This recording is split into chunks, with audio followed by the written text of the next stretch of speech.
정약용은 사람을 볼 때 말보다 행동을, 행동보다 습관을 먼저 봤다고 합니다. 그가 유배지에서 남긴 글 중에 이런 대목이 있습니다. 사람의 마음은 입으로 나오는 말이 아니라 순간순간 무심코 드러나는 몸짓에서 진짜 모습을 본다고요. 우리도 살다 보면 그런 순간들을 경험합니다. 말은 참 그럴듯하게 하는데 뭔가 이상하다는 느낌, 표정은 웃고 있는데 왠지 마음이 불편해지는 그 감각 말이죠. 그게 단순히 내가 예민해서가 아니라는 걸 나이 들수록 알게 됩니다. 동네에서 만난 지인이 요즘 바빠서 연락 못했어 라고 말하는데 막상 다른 사람들과는 자주 만나는 걸 보면 알 수 있습니다. 가족 모임에서 누군가 난 원래 솔직한 사람이야 라고 하는데 정작 자기 실수는 절대 인정 안 하는 모습을 보면 또 알게 됩니다. 우리는 겉으로 드러나는 말과 태도에 속기 쉽습니다. 하지만 진짜 신호는 다른 곳에서 옵니다. 그 신호들을 읽을 줄 알게 되면 조금 달라집니다. 불필요하게 상처받지 않게 되고, 헛된 기대를 하지 않게 되고, 내 마음을 지킬 수 있는 힘이 생깁니다. 오늘은 그 이야기를 함께 나눠보려 합니다. 오늘 영상의 주제가 마음에 드신다면 구독과 좋아요 눌러주세요. 마음 고고하게 오신 여러분과 더 많은 이야기를 나누고 싶습니다. 이제 첫 번째 모습부터 하나씩 살펴보겠습니다. 첫 번째, 자기 합리화하는 모습. 동네 사람들이 자주 모이는 커뮤니티 센터에서 알게 된 분이 있습니다. 그분이 처음 만났을 때 참 반갑게 인사하며 우리 자주 만나요, 연락해요 라고 했습니다. 전화번호도 주고받고 카톡도 했습니다. 그런데 막상 약속을 잡으려고 하면 항상 어긋납니다. 요즘 손주 봐주느라 정신이 없어서요. 조금 있다가 연락할게요. 얼마 뒤에 다시 연락하면 아이고, 요즘 몸이 안 좋아서 병원 다니느라 바빠요. 나중에 꼭 만나요. 그리고 또 얼마 뒤엔 이번엔 친정 언니가 아파서 간병하느라 시간이 없네요. 들어보면 다 이해가 됩니다. 손주도 봐야 하고 병원도 가야 하고 가족도 돌봐야 하니까요. 그래서 그냥 그러시구나 하고 넘어갑니다. 그런데 우연히 동네 카페에서 그분을 봤습니다. 다른 분들 서너 명이랑 차를 마시고 계시더군요. 참 즐겁게 웃으시면서요. 그 다음 주엔 또 다른 곳에서 봤습니다. 등산복을 입고 다른 분들이랑 가벼운 산책을 나가는 모습이었습니다. 그때 알게 됩니다. 그분이 정말 바빴던 게 아니라는 거요. 만나고 싶은 사람하고만 만나는 거였습니다. 그리고 자기가 거절하고 싶은 사람한테는 항상 그럴싸한 이유를 대는 거였죠. 손주, 병원, 간병, 다 사실일 수도 있습니다. 하지만 그게 전부가 아니었던 겁니다. 가만히 생각해보면 이분은 단 한 번도 제가 요즘 좀 피곤해서요. 또는 죄송한데 지금은 새로운 사람 만날 여유가 없어요. 라고 솔직하게 말한 적이 없습니다. 항상 외부 상황 탓이었습니다. 자기는 만나고 싶은데 상황이 안 돼서 못 만나는 것처럼 포장하는 거죠. 하버드대 심리학과 캐럴 타브리스 교수가 30년간 추적 조사한 연구가 있습니다. 자기 합리와 패턴이 강한 사람들을 관찰했더니 놀라운 결과가 나왔습니다. 이들은 자신의 판단 오류를 인정하는데 평균 73%나 더 오랜 시간이 걸렸습니다. 더 중요한 건 그 과정에서 주변 사람들의 스트레스 지수가 일반인보다 2.4배 높게 측정됐다는 겁니다. 또 다른 연구도 있습니다. 스탠퍼드대 이언 페스팅거 교수팀이 대인관계 갈등 상황을 분석했더니 자기 합리와 성향이 강한 사람일수록 같은 실수를 반복할 확률이 58%더 높았습니다. 왜냐하면 자기 행동의 문제점을 인식하지 못하니까요. 계속 상황 탓, 타이밍 탓, 다른 사람 탓으로 돌리니까 자기 마음을 들여다볼 기회 자체가 없어지는 겁니다. 그 사람이 그렇게 변명을 늘어놓는 건 대부분 이 때문입니다. 자기 안의 불편함을 인정하지 못하는 겁니다. 사실 이 사람하고는 친해지고 싶지 않다는 생각을 하면 자기가 나쁜 사람 같아서 불안한 거죠. 그래서 무의식적으로 자기를 보호하려고 그럴싸한 이유를 만들어냅니다. 한두 번이면 그럴 수 있지만 계속 반복되면 그게 그 사람의 방식인 겁니다. 쇼펜하우어는 이런 말을 남겼습니다. 사람은 자기가 원하는 대로 행동하지만 그 행동을 정당화하는 이유는 나중에 만든다. 결국 자기 합리화는 진실을 가리는 연막입니다. 본인도 모르게 자기를 속이고 있는 겁니다. 그리고 그 연막 속에서 우리까지 혼란스러워집니다. 내가 뭘 잘못했나, 내가 부담스러웠나 자꾸 돌아보게 되죠.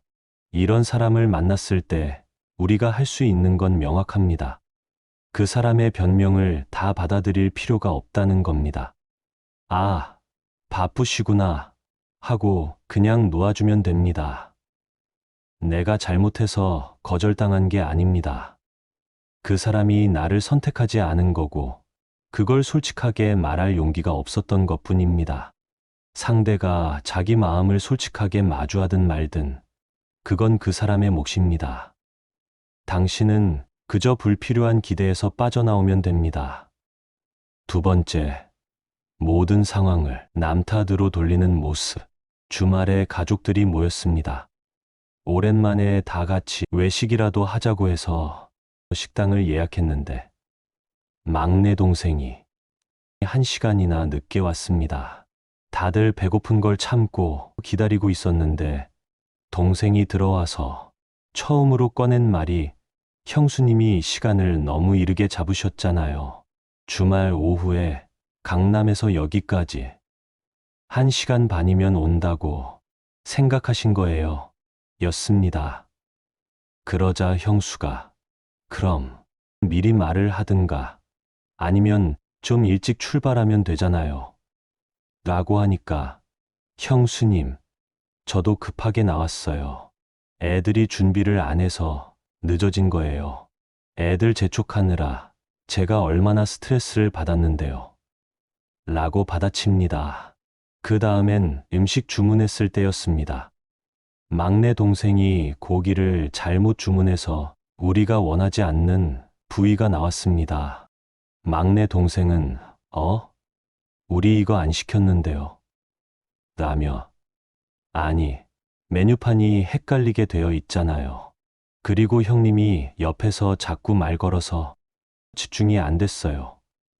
라고 하더군요. 식사 내내 그랬습니다. 뭔가 잘못될 때마다 다른 사람 탓, 상황 탓이었습니다. 동생 본인의 선택이나 판단은 한 번도 문제 삼지 않았습니다. 예전에도 그랬습니다. 사업이 안 됐을 때도 경기가 안 좋아서 동업자가 일을 제대로 안 해서 은행에서 대출을 안 해줘서였습니다. 이혼했을 때도 배우자가 이해심이 없어서였고 직장을 그만뒀을 때도 상사가 나만 미워해서였습니다. 이런 사람 옆에 있으면 점점 지치게 됩니다. 뭘 같이 해도 잘 되면 자기 덕분이고 안 되면 남 탓이니까요. 그리고 신기하게도 이런 사람 주변에는 항상 문제가 생깁니다. 본인은 억울하다고 하는데 주변 사람들은 하나둘 떠납니다. 오하이오 주립대 로이 바우마이스터 교수 연구팀이 20년간 직장인과 가족 관계를 추적 조사했습니다. 외부 귀인 성향, 즉 문제의 원인을 자신이 아닌 외부에서 찾는 사람들을 분석한 결과가 놀라웠습니다.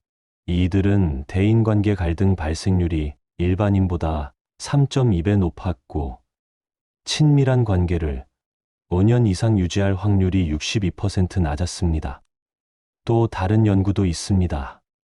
하버드 비즈니스 스쿨의 에이미 에드먼슨 교수가 팀워크 실패 사례를 분석했더니 책임을 외부로 돌리는 성향이 강한 사람이 이 팀에 한 명만 있어도 전체 팀의 성과가 평균 28% 하락했습니다. 왜냐하면 그 사람으로 인해 다른 구성원들이 방어적으로 변하고 솔직한 피드백이 사라지고 서로 신뢰하지 못하게 되기 때문입니다. 그 사람이 계속 남 탓을 하는 건 대부분 이 때문입니다. 자기 책임을 인정하면 무너질 것 같은 두려움이 있는 겁니다. 내가 잘못했다는 생각이 들면 자기 존재 자체가 부정당하는 것처럼 느껴지는 거죠. 그래서 무의식적으로 자기를 보호하려고 원인을 밖으로 던집니다. 한두 번은 실제로 외부 상황이 문제였을 수 있습니다. 하지만 매번 외부 상황이 문제일 수는 없는 겁니다. 몽테뉴는 이런 말을 남겼습니다. 우리는 우리 자신의 결점보다 남의 결점을 더 쉽게 발견한다. 그것이 우리를 편하게 만들기 때문이다. 결국 남 탓은 자기 보호 장치입니다. 자기를 들여다보지 않아도 되는 안전한 방법이죠. 이런 사람을 만났을 때 우리가 할 수 있는 건 선을 긋는 겁니다. 그게 내 탓은 아니에요. 라고 분명하게 말해도 됩니다. 상대가 자꾸 책임을 떠넘기려 하면 그건 본인이 선택한 거잖아요. 라고 말해줘도 됩니다. 냉정하게 들릴 수 있지만 이건 경계를 지키는 겁니다. 상대의 남 탓에 휘말리지 않아도 됩니다. 그 사람이 자기 책임을 외면하고 싶어 하는 건 그 사람의 문제입니다. 당신은 그 사람의 변명을 받아줄 의무가 없습니다. 당신의 평화를 지키세요. 그게 당신이 해야 할 일입니다. 세 번째, 분노 표현하는 모습. 동네 마트에서 자주 보는 부부가 있습니다. 언뜻 보면 참 다정해 보이는 분들입니다. 장을 보면서 이것저것 의논도 하시고 카트도 같이 밀고 다니십니다. 그런데 한 번은 계산대 앞에서 의외의 장면을 봤습니다. 계산하던 중에 남편분이 갑자기 짜증을 내기 시작했습니다. 아내가 카드를 깜빡했다는 겁니다. 당신이 챙기기로 했잖아. 내가 몇 번을 말했어. 맨날 이래. 정신이 없어도 유분수지. 목소리가 점점 커지더니 주변 사람들이 다 쳐다볼 정도였습니다. 아내분은 조용히 미안해요. 내가 깜빡했네.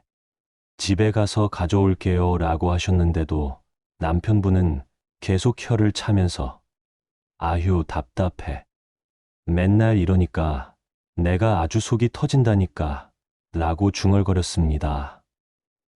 그 뒤로도 한참 동안 기분 나쁜 표정으로 서 있더군요. 그런데 다른 날은 반대였습니다. 이번엔 남편분이 실수하셨습니다. 장을 다 보고 나오다가 장바구니를 계산대에 놓고 가신 겁니다. 아내가 여보, 장바구니 가져가야죠 라고 하니까 남편분이 아, 깜빡했네. 미안 하고 멋쩍은 듯 웃으시더군요. 아내분도 괜찮아요.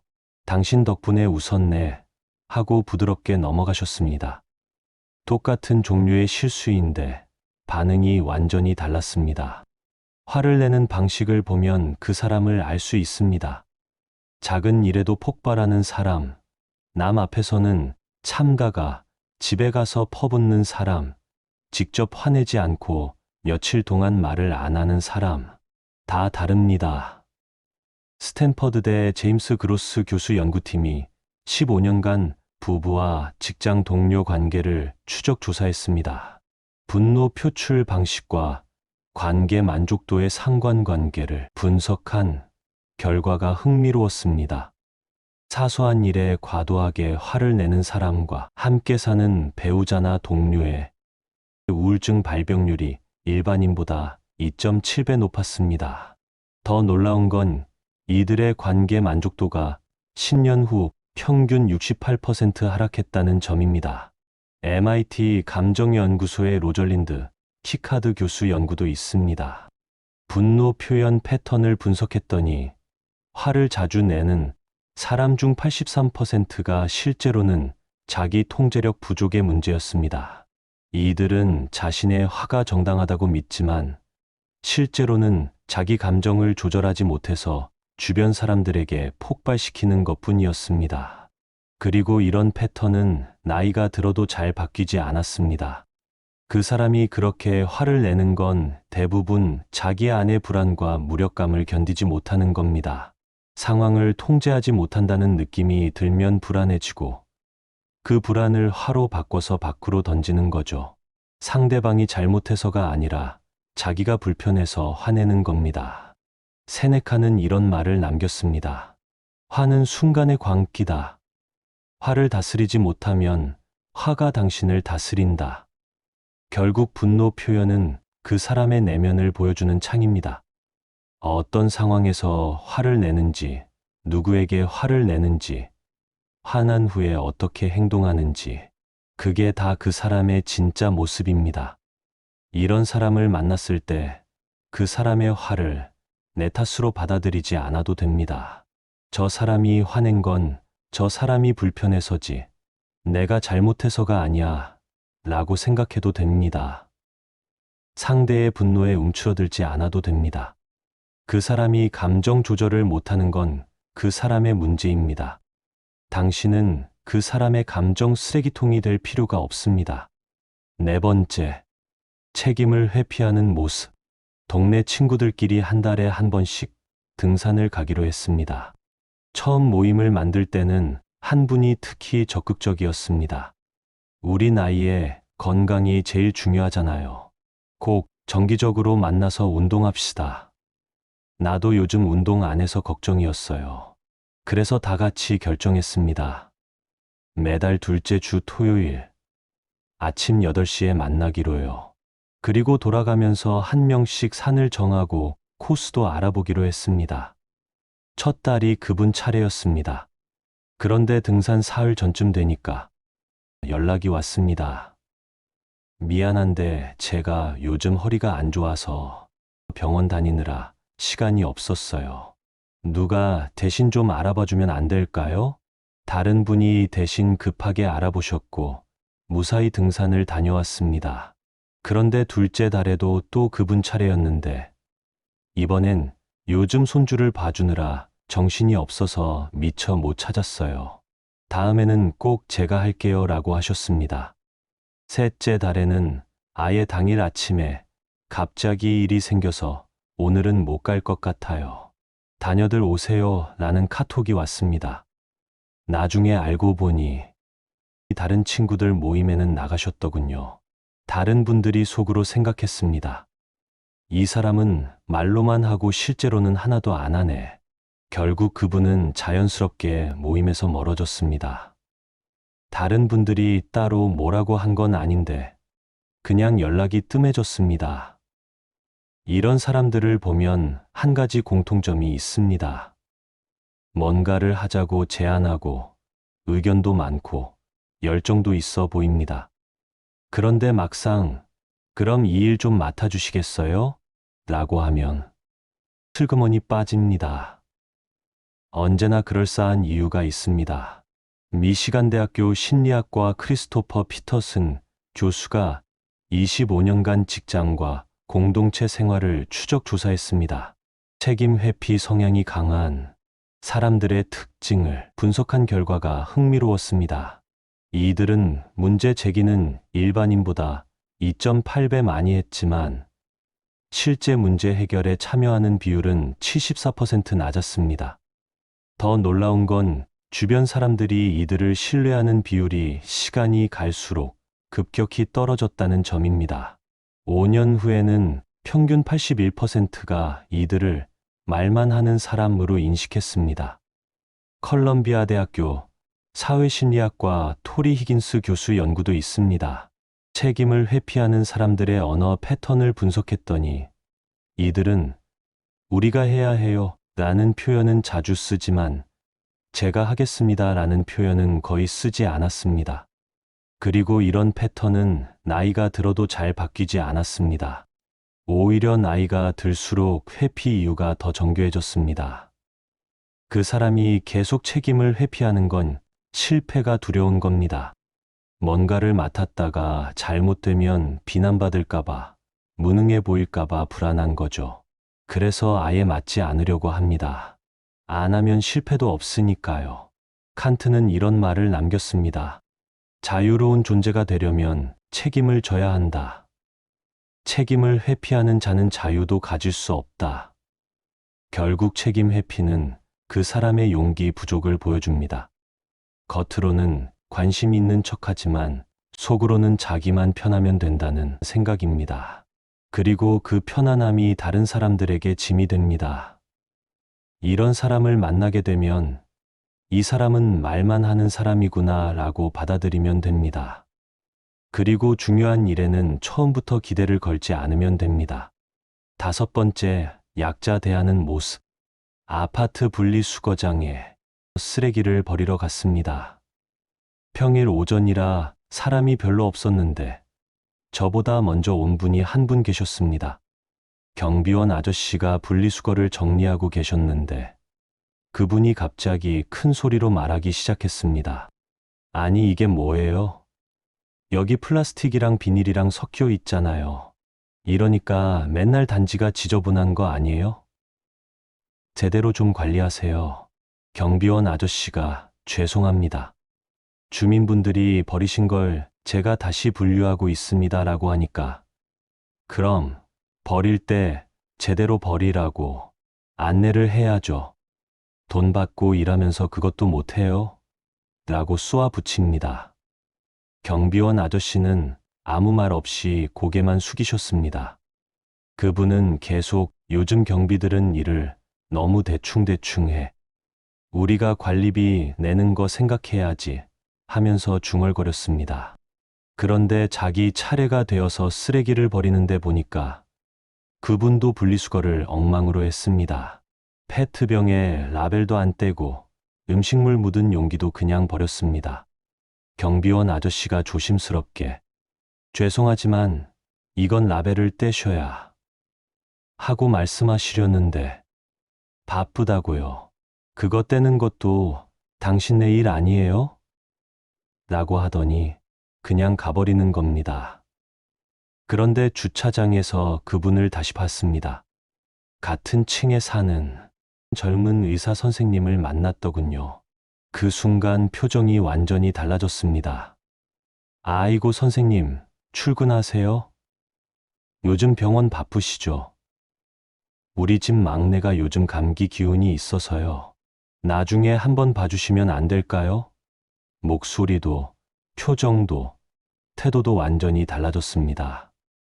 아까 경비원 아저씨를 막대하던 그 사람이 맞나 싶을 정도였습니다. 사람의 본성은 약한 사람 앞에서 드러납니다. 경비원, 택배 기사, 청소하는 분, 자기보다 약하다고 생각하는 사람 앞에서 어떻게 행동하는지 보면 그 사람을 알 수 있습니다.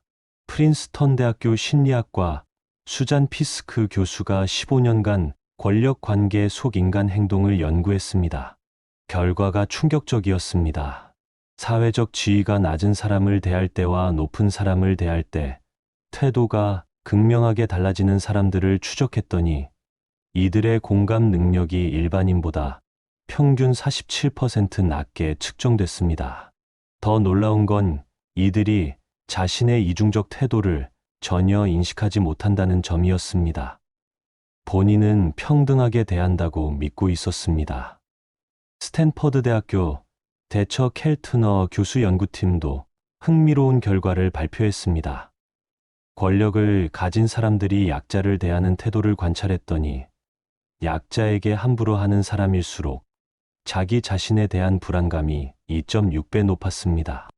겉으로는 당당해 보이지만 속으로는 자기가 무시당할까봐 두려워서 먼저 다른 사람을 깔보는 방어 기제였던 겁니다. 그 사람이 약자에게 함부로 하는 건 자기 안의 열등감을 감추려는 겁니다. 누군가를 아래로 보면 자기가 위에 있는 것 같은 착각이 들거든요. 그래서 무의식적으로 약한 사람을 찾아서 함부로 대하게 됩니다. 플라톤은 이런 말을 남겼습니다. 사람의 진정한 성품은 그가 권력을 가졌을 때 드러난다. 결국 이 약자 대하는 태도는 그 사람의 인간성을 보여주는 거울입니다. 누구에게나 똑같이 예의 바른 사람이 있고 상대를 보고 태도를 바꾸는 사람이 있습니다. 그런 차이로 그 사람의 진짜 모습을 알 수 있습니다. 6번째, 실수 후 태도. 동네 경로당에서 화투를 치는 분들이 있습니다. 오래된 단골 멤버들이라 서로 잘 아는 사이입니다. 그런데 한 분이 계속 신경 쓰이는 행동을 합니다. 어느 날 화투를 치다가 그분이 패를 잘못 냈습니다. 규칙을 어긴 겁니다. 다른 분들이 그건 안 되는데요 라고 하니까 제가 깜빡했네요. 미안합니다 하고 바로 인정하셨습니다. 다들 괜찮아요. 다시 하면 되죠 하고 넘어갔습니다. 그런데 다음 판에서 다른 분이 실수하셨습니다. 점수 계산을 잘못한 겁니다. 그런데 그분 태도가 달랐습니다. 아니, 그렇게 계산하면 안 되죠. 제가 계산한 게 맞다고요. 다들 잘못 본 거 아니에요. 하시더니 계속 자기가 맞다고 우겼습니다. 결국 다 같이 다시 세어보니까 그분이 틀린 거였습니다. 그제서야, 그랬나? 근데 이거 계산이 복잡해서 그래. 제가 원래 숫자에 약해요. 하시면서 웃으셨습니다. 사과는 없었습니다. 또 다른 날은 그분이 약속 시간을 착각해서 늦게 왔습니다. 2시에 모이기로 했는데 3시에 온 겁니다. 다들 1시간을 기다렸습니다. 아이고, 제가 2시인 줄 알았네요. 미안해요. 하고 말씀은 하셨는데 표정이나 태도에서 미안한 기색은 보이지 않았습니다. 오히려 그래도 제가 온 게 어디예요. 요즘 바빠서 못 올 뻔했잖아요. 하고 웃으셨습니다. 반면에 다른 분은 달랐습니다. 차례를 착각해서 패를 잘못 내셨는데 아이고, 제가 정신이 없네요. 죄송합니다. 제가 조심할게요. 하시면서 진심으로 미안해 하셨습니다. 그리고 그 뒤로는 정말 조심하시더군요. 같은 실수를 반복하지 않으셨습니다. 텍사스 대학교 심리학과 로이 바우마이스터 교수가 25년간 실수 대응 패턴을 연구했습니다. 실수를 즉시 인정하는 사람들은 주변 사람들의 신뢰도가 시간이 지날수록 평균 43% 상승했습니다. 반면 변명하거나 회피하는 사람들은 신뢰도가 5년 내 평균 67% 하락했습니다. 더 놀라운 건 후자는 같은 실수를 반복할 확률이 3.4배 높았다는 점입니다. 하버드 비즈니스 스쿨의 에이미 에드먼슨 교수 연구도 있습니다. 실수 후 반응을 분석했더니 즉시 인정하고 사과하는 사람들의 심리적 안정도가 훨씬 높았습니다. 이들은 실수를 성장의 기회로 여겼습니다. 반면 변명하는 사람들은 실수를 자기 존재를 위협하는 것으로 느꼈습니다. 그래서 본능적으로 방어하고 그 과정에서 주변 사람들과의 관계가 무너졌습니다. 그 사람이 실수를 인정하지 못하는 건 자기가 잘못했다는 걸 받아들이면 자존감이 무너질 것 같은 두려움이 있는 겁니다. 완벽해야 한다는 강박이 있거든요. 그래서 실수를 인정하는 대신 상황을 탓하고 변명하고 얼버무립니다. 에픽테토스는 이런 말을 남겼습니다. 실수를 인정하는 것은 약함이 아니라 강함이다. 진정 약한 사람은 자기 잘못을 감추려는 사람이다. 결국 실수 후 태도는 그 사람의 성숙도를 보여줍니다. 바로 인정하고 고치려는 사람이 있고 계속 변명하고 반복하는 사람이 있습니다. 이런 변명이 끝없이 반복된다면 그 사람에게 당신이 실수한 게 맞다고 말씀하세요. 그리고 변명 대신 사과를 하는 게 낫다고 말씀하셔도 됩니다. 그래야 그 사람도 언젠가는 그게 잘못된 거라는 걸 깨달을 수 있습니다. 7번째, 사과하는 모습. 동네 슈퍼에서 장을 보다가 아는 분을 만났습니다. 그분이 카트를 밀다가 실수로 제 발을 밟으셨습니다. 아프진 않았지만 깜짝 놀랐습니다. 아, 죄송합니다. 제가 앞을 제대로 안 보고 갔네요. 괜찮으세요? 많이 아프셨어요? 하시면서 진심으로 걱정하는 표정을 지으셨습니다. 괜찮아요. 아프지 않아요. 하고 말했는데도 그래도 제가 조심했어야 하는데 정말 미안합니다. 하고 또 한 번 사과하셨습니다.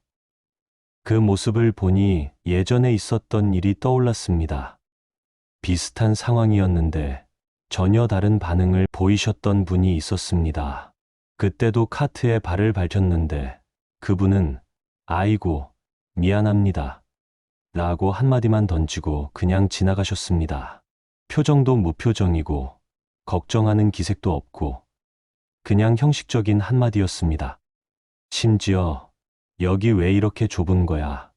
라고 중얼거리시더군요. 마치 자기 잘못이 아니라 통로가 좁아서 생긴 일이라는 듯이요. 또 다른 분은 더 했습니다. 아파트 주차장에서 제 차를 살짝 긁었는데 쪽지만 남겼습니다. 차 살짝 긁었어요. 미안합니다. 이게 전부였습니다. 전화번호도 없고 어떻게 보상할 건지에 대한 이야기도 없었습니다. 나중에 찾아내서 이야기하니까 그래서 미안하다고 쪽지 남겼잖아요. 그리고 많이 긁은 것도 아닌데 뭘 찾아내기까지 하세요. 하시더군요. 캘리포니아 대학교 심리학과 아론 나자레 교수가 20년간 사과 패턴을 연구했습니다. 진정한 사과는 3가지 요소를 포함합니다. 첫째, 자기 잘못을 명확히 인정. 둘째, 상대의 감정에 대한 공감. 셋째, 재발 방지 의지. 이 3가지가 모두 있을 때만 관계가 회복됐습니다. 하나라도 빠지면 상대방의 분노와 실망이 오히려 증가했습니다. 특히 미안하긴 한데 로 시작하는 사과는 사과가 아니라 변명으로 받아들여져서 관계를 더 악화시켰습니다. 오하이오 주립대 제니퍼 로빈슨 교수 연구도 있습니다. 사과 방식과 신뢰 회복의 상관관계를 분석했더니 형식적인 사과를 반복하는 사람들 주변에는 시간이 지날수록 사람이 없어졌습니다. 5년 후 친밀한 관계 수가 평균 58% 감소했습니다. 반면 진심 어린 사과를 하는 사람들은 실수를 해도 관계가 오히려 더 깊어지는 경우가 많았습니다. 사과 자체가 신뢰를 쌓는 기회가 됐기 때문입니다. 그 사람이 제대로 사과하지 못하는 건 사과하면 자기가 낮아진다고 생각하는 겁니다. 잘못을 인정하면 상대가 자기를 무시할까봐, 약해 보일까봐 두려운 거죠. 그래서 입으로는 미안하다고 하면서도 진심은 없습니다. 최대한 빨리 넘어가고 싶어 합니다. 한두 번이면 당황해서 그럴 수 있습니다. 하지만 매번 그렇다면 그게 그 사람의 방식인 겁니다. 아리스토텔레스는 이런 말을 남겼습니다. 진정한 사과는 말이 아니라 마음에서 나온다. 말만 있고 마음이 없으면 그것은 사과가 아니라 형식일 뿐이다. 결국 사과 방식은 그 사람의 인간됨을 보여줍니다. 진심으로 미안해할 줄 아는 사람이 있고 형식적으로만 말하는 사람이 있습니다. 진심 없는 형식적인 사과를 받고 기분이 언짢으셨다면 용서할 필요가 없습니다. 그리고 말씀하셔도 됩니다. 그렇게 사과하는 게 어딨냐고, 진심이 담긴 사과를 받고 싶다고 말입니다. 공자는 이런 말을 남겼습니다. 말을 들으면 그 사람의 생각을 알 수 있고 행동을 보면 그 사람의 본성을 알 수 있다. 우리는 평생 사람을 만나며 살아갑니다. 그 과정에서 상처받기도 하고 실망하기도 하고 때로는 배신감을 느끼기도 합니다. 그런데 그게 우리 잘못이 아닙니다. 사람을 잘못 봐서도 아니고 우리가 부족해서도 아닙니다. 다만 우리가 그 사람의 신호를 미처 알아채지 못했던 것뿐입니다. 자기 합리화하는 사람, 남 탓하는 사람, 화를 함부로 내는 사람, 책임을 회피하는 사람, 약자를 함부로 대하는 사람, 실수를 인정하지 못하는 사람, 진심 없이 사과하는 사람. 이들의 행동 방식은 분명했습니다. 그리고 그 방식은 쉽게 바뀌지 않습니다. 이제 우리는 그 신호들을 읽고 불필요하게 상처받지 않아도 됩니다. 헛된 기대를 하지 않아도 되고 우리 마음을 지킬 수 있는 힘이 생깁니다. 우리는 나이가 들수록 알게 됩니다. 모든 사람과 잘 지낼 필요는 없다는 거요. 억지로 이해하려 애쓰지 않아도 되고 끝까지 참지 않아도 되고 기회를 계속 주지 않아도 됩니다. 우리의 평화가 더 소중합니다. 우리의 시간이 더 귀하고 우리의 마음이 더 중요합니다. 지금까지 마음 고고학과 함께 해주셔서 감사합니다. 오늘 이야기가 조금이라도 위로가 되었다면 구독과 좋아요 부탁드립니다. 여러분의 마음이 한결 가벼워지는 영상으로 찾아뵙겠습니다.